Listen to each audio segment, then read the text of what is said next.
If you have been carrying your handbags like this, like this, like this, like this, or like this, well honey, you've been doing it all wrong. But don't worry, I'm here to help by telling you about the latest handbag trend. Now I, as many of you know, am generally not at all a trendy person, but this one is really fun and I think you should know about it. I will say, however, a lot of the examples that I've seen have been, how do I put it nicely, questionable. Some of them can look very cluttered and messy and kind of junky. So not only will I tell you all about this trend, but I'm also going to tell you how to do it from my perspective as an artist in a way that will look a lot more elevated. And if you don't know me, welcome. I'm Autumn Beckman and I'm here to help you live your most luxurious life within your budget. I post new videos on Tuesdays, Thursdays, and Saturdays, so please make sure you're subscribed so you don't miss any of those and so you don't miss my daily community posts where I post the best sales and the most fabulous handbags I find every day. Also, don't miss my website, autumnbeckman.com. I have quite a few things available there for you, including handbags, a leather care guide, and the My Collection organizer that I designed to help you organize and curate your collection of handbags and small goods. The heart of the planner are the item tracker pages. This is the front and the back, and this is where you would record everything you'd want to know about your handbags and your small goods. Autumn of the future here, Winnie B. LV and I have decided to collaborate on this video, which is a great thing because if you watch both of them, you're going to be able to get two very different perspectives on this topic. She's going to do the more traditional route for this trend, kind of overboard look, whereas I'm doing something that's a little more minimal that I think would also appeal to a lot of people. I can't wait to see hers. She and I are good friends, but we have really different styles a lot of the time, so it's fun to see our different takes on it. Also, she's like this close to 10,000 subscribers at the time I'm filming this, so I'm going to ask that when you go to her video, make sure you're subscribed, because if you're not, go ahead and hit that subscribe button and help her get to 10,000 this week. It's kind of a big milestone, and I know she'd appreciate it. Now back to old Autumn. Now, what is this mysterious handbag trend? It is layering multiple bag charms onto your bag. It can be done in infinite ways, and like I said, a lot of it can look really messy and cluttered, but I'm going to show you a way to do it in a way that I think you'll like a lot better if you don't like this look. But first, let's go through what this is all about. I first saw it on the Coach Fall Winter 2024 runway, where they were layering bags. They weren't the first to do that. So pairing a large tote with a small bag, but then look at the charms that are hanging off these bags. They're these big, bulky things, some of which we would not think would be charms like a mug, but the charms are a very obvious piece of the bag. They're overpowering the look. I again noticed it with Coach while I was browsing their Preloved section, some of their upcrafted bags. For example, in this Ergo bag, which I was drawn to because I have a dog painted on it, look at the bag charms they've got in here.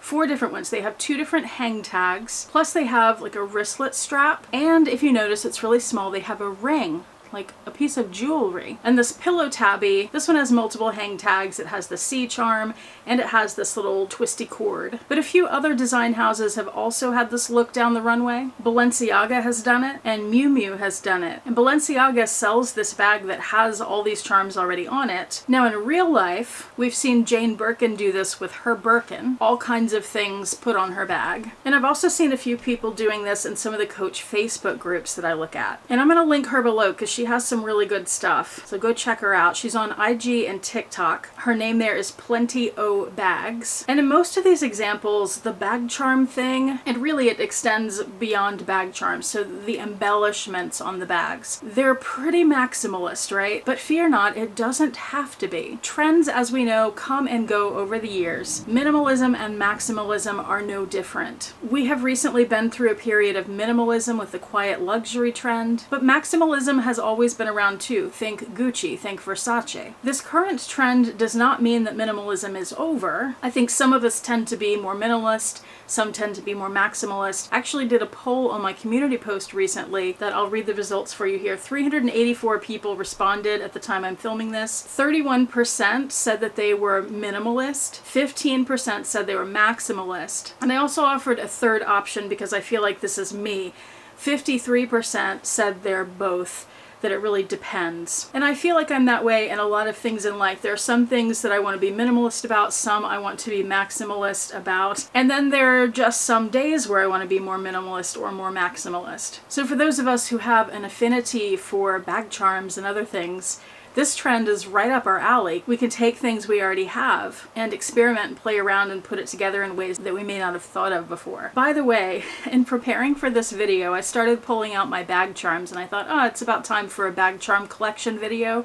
So that's going to be coming up next week. And oh my gosh, I didn't realize how many I have. I still had some packed away from the move that I had never unpacked. It's a lot, so stay tuned for that. But back to the trend, what is the idea behind this trend? Like, what are the benefits? Why would you want to do it? The versatility of it is what I think is one of the most important parts, because you can use pretty much anything as a bag charm. It doesn't have to be something that a company made and said, here, this is a bag charm to put on your bag.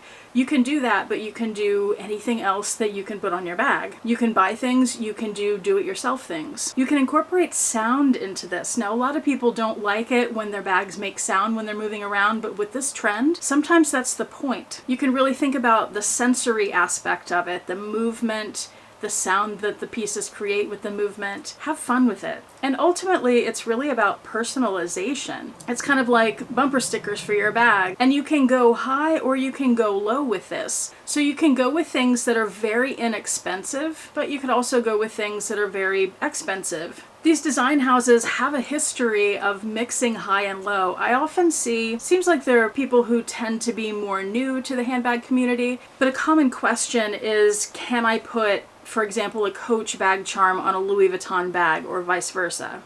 Of course you can. You can do anything you want. There are no rules. And if someone tells you there are, they are wrong. They are just like trying to control you, and they live within their own little set of rules that they think everybody else needs to abide by. And that's not correct. But high and low has been a thing for a long time. For example, Balenciaga's IKEA bag or Louis Vuitton's trash bag. More recently, the Louis Vuitton leather paper shopping bag. And last year there was the beat up luxury bag trend. So this bag charm trend is no different. And I said you can use anything to embellish your bag. Anything you can figure out how to attach to your bag securely, you can use. For example, bag charms that were meant to be bag charms. Keychains, toys with clips on them, like little stuffed animals with plastic clips. I've seen people using carabiners and hair clips, locks like the little Louis Vuitton locks, or giant padlocks like you'd put on a warehouse. Some of these things look really heavy, by the way. I personally would not want all that on my bag. You can use ribbon or string or rope or pieces of fabric. Scarves, of course, chains, straps. You can use jewelry. Just if you're doing that, make sure that it's something that you don't mind if it gets messed up or lost, and secure it well. You can even use pouches and small bags to decorate larger bags. If you're going for the maximalist look, I'm not sure you really need instruction for that. Just throw a bunch of stuff together in whatever way you like it, and you're good. Most of the time with my bag embellishments, I want to be a little more what I'm calling elevated, so a little more minimalistic. So as an artist, here are my tips for how to do that well. For that super minimalist look, you'll want to keep it simple. For example, you might want to go with a single bag charm, or in this case, a luggage tag that I've added a clip to turn it into a bag charm. And something tonal, something that goes with the bag. Here's another example of a single charm in a more tonal look. Fendi Peekaboo, this bag charm is from Henry Bendel. If you want to branch out, be a little more maximalist than those examples, here's some ideas for you. I would recommend working strategically in groups of 3. You might go up to 5, I would stick with odd numbers, but start with 3, and then you can go from there. When you're grouping things together, think about things like color, which I'll get more into in a second, or the topic of what you're grouping, so that that group has some sort of cohesiveness. For example, you could take these 3 different charms. What you have here is a color pairing. So you have the pinks that go together, and I've matched up the metals. And you can make a grouping with these 3. And think about where you're hanging them from. If I hang them all from the same place, that doesn't look as good as if I clip the heart right about here on the LV charm, and then that makes a background for the LV, but it's covering up the bird's head. So I may want to hang the bird from this charm too a little bit lower so we can see all 3. So that looks great together. You have multiple bag charms, you have them layered, but it doesn't look messy or cluttered. It works really well together. I also mentioned grouping things by topic. Here's an example of what I mean by that. This piece here is a bracelet. It's a vintage bracelet from Coach, and the charms are all related to the ocean. So there's an octopus, there's a sea star, there's some fish up here. This is a tonal, goes with all three of these, a tonal jellyfish tassel from Portland Leather Goods. The bag is also Portland Leather Goods. And then this is a vintage Coach whale charm. And I think those look fabulous together.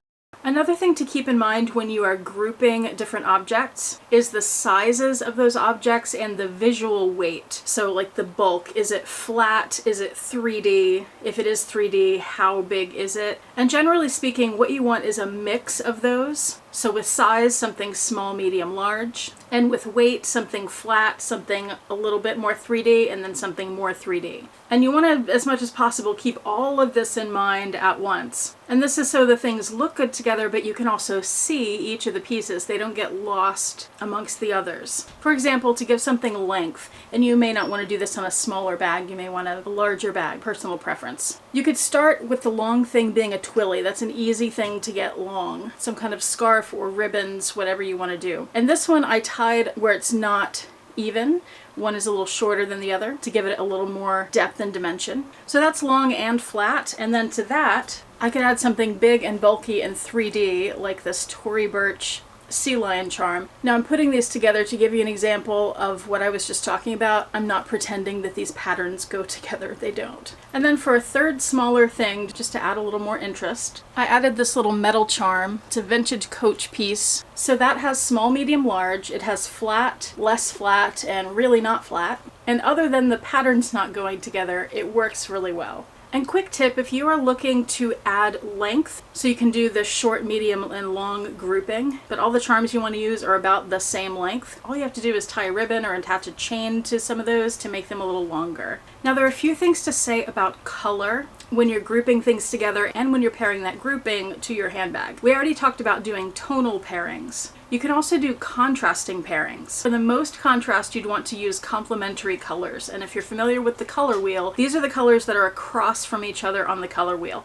So you've got red and green, orange and blue, and yellow and purple. That's why this pairing looks so good as contrast, because you've got the pink, which is from the red family, with the green, and those are contrasting colors. Another way to create contrast is by pairing a dark color with lighter or brighter colors. So you could do that with a scarf with charms. If I put this really light color bag charm against that dark purple, that creates contrast. You could also pair warm colors together. Those are the reds, oranges, and yellows. That's more of a tonal look. Or cool colors. These are your greens, blues, and purples. You could also go for a tonal look that's all different shades of the same color. You could also go with primary colors, red, yellow, and blue, or secondary colors, orange, it's the closest thing I have to it, green, and purple. Another thing to consider on the bag as a whole is symmetry. If you lean toward minimalism, then symmetry is probably where you would also lean. So for example, you may really prefer a look like this, where you have the handle wrap and both of these ends are about the same length, or a chain charm, maybe not also with the scarf and maybe not in this color on this bag, but again, you get symmetry this way. Or you might consider an asymmetrical look where you have something on one side that's different from the other side. So the chain on this side of the bag. Or like I had earlier, the scarf where one end is longer than the other. And of course, in considering any of these configurations, you'll likely also want to consider the movement and the sound of these pieces on your bag. Because typically we don't embellish our bags for them to sit on the shelf. We embellish them to carry them out in the world. So you'll want to make sure that whatever you're doing to your bag, it's something that you'll enjoy as it's moving around and it won't annoy the heck out of you. And I just realized that for some of the bag charm groupings I showed you, I told you what each charm was, and for others I didn't. I apologize. Stay tuned next week when I do the entire bag charm collection and you'll learn what everything is then. Anything I can link below will be linked below. I'll also link a few more that are available in case you want to check those out. I realize that many of you already know a few things that I talked about today, but I do hope that I gave you a few new ideas or at least some inspiration to embellish your bag in ways that you may not have thought of before. And I hope you enjoyed. Now, remember to head on over to Winnie B. LV's channel. I will have her video linked below to watch her perspective on this bag trend. And make sure you're subscribed because we want to get her to 10,000 subscribers this week. Thank you so much for watching. I do appreciate it. Hope to see you back here next time, and I hope you have a fantastic day. Bye.